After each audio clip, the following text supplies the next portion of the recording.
जज मेहता हमेशा की तरह वक्त पर कोर्ट पहुंच गए थे और अपने सामने पड़े ढेर सारे केसों की फाइल देखकर हमेशा की तरह उनका मन उदास हो गया था। जब से वे जज बने थे उन्होंने हजारों केस की सुनवाई की थी और इन सब में मारामारी, धन दौलत, जमीन के लिए लड़ाई, स्त्रियों के लिए लड़ाई, चोरी चकारी लूटपाट, इन सब के अलावा और कुछ खास नहीं होता था। अपने रूटीन के हिसाब से उन्होंने अपने सामने पड़ी फाइलों को चेक करना शुरू किया। दूसरी फाइल उन्होंने उठाई ही थी और उस पर उनकी नजरें टिक गई। उन्हें यह केस बाकी सब से अलग और खास लगा। उन्होंने इस फाइल को पूरा पढ़ डाला। यह केस एक छोटे भाई ने अपने बड़े भाई पर किया था और केस करने का कारण था मां की कस्टडी पाना। मेहता जी ने सबसे पहले इसी केस की कार्यवाही करने का फैसला किया। कोर्ट में सब हाजिर हो गए। जज ने सबसे पहले छोटे भाई को अपनी बात रखने का मौका दिया।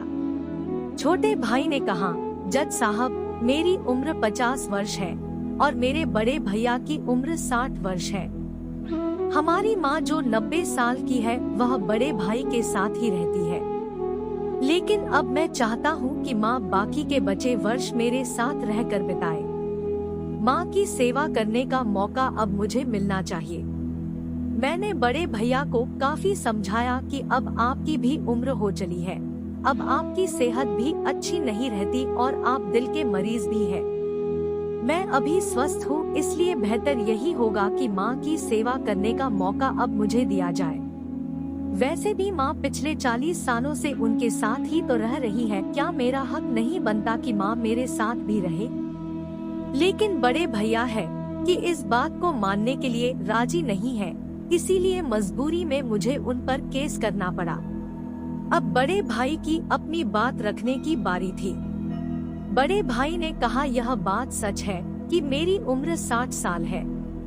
यह बात भी सच है कि अब मेरी सेहत पहले जैसी नहीं रहती, लेकिन उतना ही सच यह भी है कि मैं सिर्फ जिंदा रह पा रहा हूँ तो इसलिए क्योंकि मेरी माँ मेरे पास है।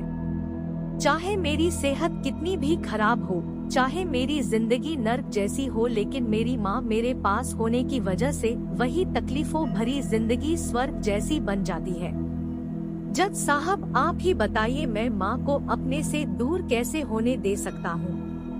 जज ने बड़े भाई से कहा कि तुम खुद कहते हो कि तुम्हारी सेहत अच्छी नहीं रहती, तो भला तुम कैसे अब भी माँ की देखभाल अच्छे से कर पाओगे, यह भी तो सोचो।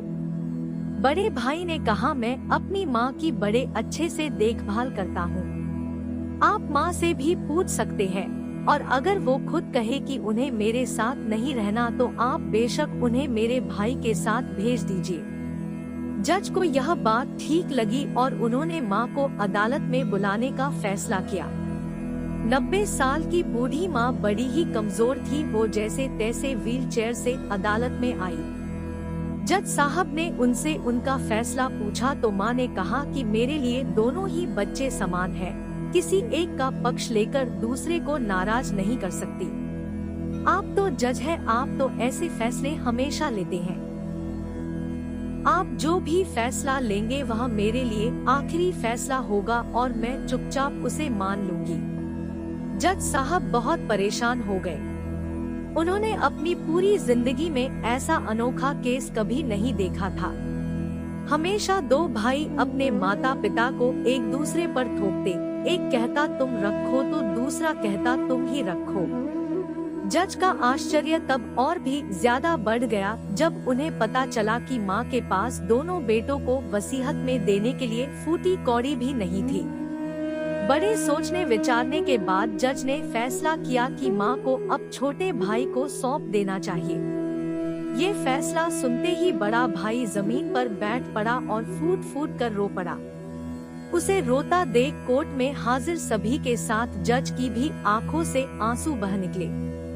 दोस्तों, आपने भाई भाई की लड़ाई बहुत देखी होगी, लेकिन जैसे इन दोनों भाइयों ने अपनी माँ के लिए लड़ाई की वैसी अनोखी लड़ाई कभी नहीं देखी होगी। इस कहानी से और इन दोनों भाइयों से हमें सीखना चाहिए कि अपने माँ बाप का कर्ज कैसे उतारा जाता है और माँ बाप की सेवा कैसे निस्वार्थ भाव से की जाती है।